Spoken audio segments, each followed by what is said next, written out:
Hi friends, എല്ലാവർക്കും high range ഡയറീസിലേക്ക് സ്വാഗതം. ഇത് ഞാനെന്താ ഈ ചേമ്പലയും കൈ പിടിച്ചോണ്ടിരിക്കുന്നത്, ഇത് വെച്ച് നമുക്കൊന്ന് പീര വെട്ടിക്കാം. ഇതേപോലത്തെ ചേമ്പിൻ്റെ ഇല, അതായത് വയലറ്റ് കളറിലാണ് കേട്ടോ ഇതിൻ്റെ തണ്ടൊക്കെ ഇരിക്കുന്നത്.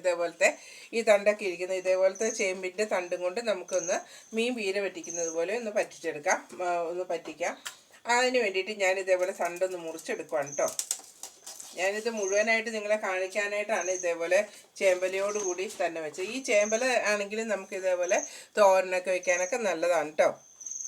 ഇതേപോലെ നമുക്ക് ചെറിയ ചെറിയ പീസുകളായിട്ട് നമുക്കൊന്ന് കട്ട് ചെയ്തിട്ട് ഇതിൻ്റെ അകത്തെ ഈ പുറത്തെ ഈ നാരുണ്ടല്ലോ, ഈ നാരിങ്ങനെ എടുത്ത് കളയണം. ഈ പുറത്തെ ഈ നാര് ഇതേപോലെ ഇങ്ങനെ എടുത്തെടുത്ത് കളയുക. ഇതേപോലെ നമുക്ക് പുറത്തെ നാരെടുത്ത് കളയാം. ഇങ്ങനത്തെ ഇതുകൊണ്ട് നമുക്ക് പീര വെട്ടിക്കാനൊക്കെ നല്ലതാണ്. കറി വയ്ക്കാനൊക്കെ ആണെങ്കിൽ ഇതേപോലത്തെ ചേമ്പിൻ്റെ ഏത് തണ്ടായാലും നമുക്ക് എടുക്കാം. ഇപ്പോൾ കർക്കിടക മാസം ആയതുകൊണ്ട് എന്തായാലും ഇത് ചൊറിയൊന്നുമില്ല കേട്ടോ.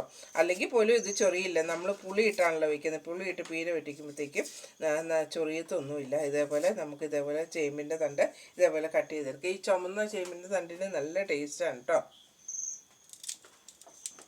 ഇതേപോലെ ചെറിയ ചെറിയ പീസുകളായിട്ട് നമുക്കിങ്ങനെ ഇതിൻ്റെ നാര് കളഞ്ഞ് നമുക്ക് എടുക്കാം. എന്നിട്ട് വളരെ ചെറുതായിട്ട് നമ്മൾ ഇതൊന്ന് കട്ട് ചെയ്തെടുത്താൽ മതി കേട്ടോ. ഇതേപോലെ ഇങ്ങനെ എടുത്തതിന് ശേഷം നമുക്കിങ്ങനെ വളരെ ചെറുതായിട്ട് ഇങ്ങനെ നീളത്തിൽ ഇങ്ങനെ കണ്ടിച്ചതിന് ശേഷം ഇങ്ങനെ കട്ട് ചെയ്തിട്ടാൽ മതി. വളരെ ചെറുതായിട്ട് ഞാനിതൊന്ന് എല്ലാം ഒന്ന് കഴുകി കട്ട് ചെയ്തെടുത്തോണ്ട് വരട്ടെ കേട്ടോ. വളരെ ചെറുതായിട്ട് കഴുകി എടുത്തുകൊണ്ട് വന്നിട്ടുണ്ട് കേട്ടോ. ഇല്ലെങ്കിൽ കഴുകിയിട്ട് അരിഞ്ഞാലും മതി. അതൊക്കെ നിങ്ങളുടെ സൗകര്യത്തിന് നിങ്ങൾ ചെയ്യാം. ഇതിലേക്ക് ഞാൻ ഇടുന്നത് എന്താണെന്ന് വെച്ച് കഴിഞ്ഞാൽ ഒരു ചെറിയൊരു സവോള ഞാൻ അരിഞ്ഞിട്ടുണ്ട് ചെറുതായിട്ട്. അതിൻ്റെ കൂടെ ഇച്ചിരി ഇഞ്ചി അരിഞ്ഞിട്ടുണ്ട്. പിന്നെ ഇത് 2-3 വെളുത്തുള്ളിയും കൂടെ, ഒരു ചെറിയൊരു കഷ്ണം ഇഞ്ചി ഉള്ളൂ കേട്ടോ. പിന്നെ വെളുത്തുള്ളി എടുത്തിട്ടുണ്ട്. അത് ഇതിലേക്ക് ഞാൻ ചേർത്ത് കൊടുക്കുകയാണ്. ഇതിൻ്റെ അകത്തേക്ക് ഇട്ട് കൊടുത്തു. നമ്മൾ മീനൊക്കെ പീര പറ്റിക്കുന്ന പോലെ തന്നെയാണ് കേട്ടോ. ഇതിലേക്കൊരു 10 പച്ചമുളക് കാന്താരി ഞാൻ അരിഞ്ഞത് ഇട്ട് കൊടുത്തിട്ടുണ്ട്. പിന്നെ ഞാനൊരു 3 പുളി ഞാൻ എടുത്ത് വെച്ചിട്ടുണ്ട്. അതും കൂടെ ഞാൻ ഇതിലേക്ക് ഇട്ട് കൊടുത്തു.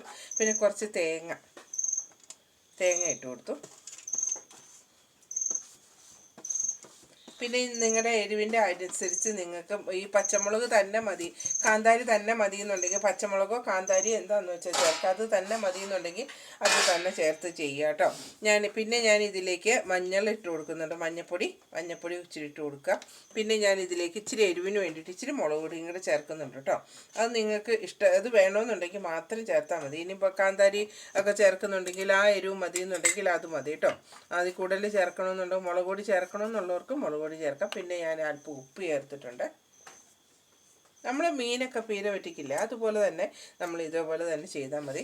പിന്നെ അതിലേക്ക് വെള്ളം ഒഴിക്കുക. വെള്ളം ഒഴിച്ചിട്ട് ഒന്ന് നന്നായിട്ട് ഞെരടിയിട്ട് അടുപ്പ് വയ്ക്കുക കേട്ടോ.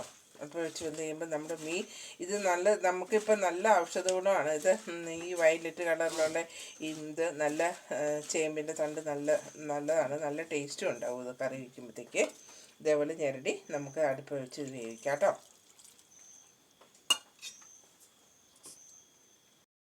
നമുക്ക് തീ കത്തിച്ച് ഇത് അടുപ്പിലേക്ക് വെക്കാം.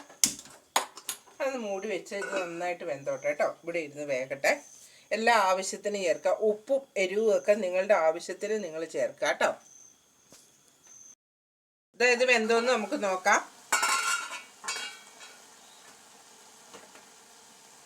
ഉപ്പും പുളിയൊക്കെ ഇപ്പം മതിയൊന്ന് നോക്കണം കേട്ടോ. ഇത് വെന്തിട്ടുണ്ട്. നമുക്ക് തീ ഓഫ് ചെയ്യാം. അതിന് ശേഷം ഇച്ചിരി വെളിച്ചെണ്ണ നമുക്ക് ഇതിൻ്റെ മുകളിലേക്ക് ഒഴിച്ചു കൊടുക്കാം.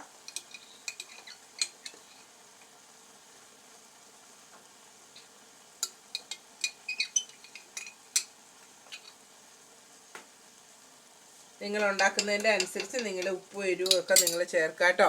ഇതിലേക്ക് ഞാൻ തീ ഓഫ് ചെയ്തതിന് ശേഷം ഇച്ചിരി വെളിച്ചെണ്ണ ഒഴിച്ചു കൊടുത്തു. എന്നിട്ട് നമുക്കിത് മൂടി വയ്ക്കാം. നല്ല ടേസ്റ്റി ആയിട്ടുള്ള മൂടി വയ്ക്കാം. നിങ്ങളെ കാണിക്കാൻ വേണ്ടിയിട്ട് ഞാനിത് വീണ്ടും തുറന്നേ ഉള്ളൂ കേട്ടോ. നമുക്ക് മൂടി തന്നെ വയ്ക്കണം. നല്ല ടേസ്റ്റി ആയിട്ടുള്ള താളുകറി ഇതാ റെഡി ആയിട്ടുണ്ട്. ചേമ്പിൻ്റെ തണ്ട് നമ്മളെടുത്ത് ഇതേപോലെ പീര വറ്റിച്ച് കഴിഞ്ഞാൽ നമുക്ക് മീൻ പീര വറ്റിക്കുന്ന പോലെ തന്നെയാണ്. നല്ല ടേസ്റ്റാണിത്. ഇതേപോലെ നിങ്ങളെല്ലാവരും ഒന്ന് ഉണ്ടാക്കി നോക്കാം കേട്ടോ. Thank you.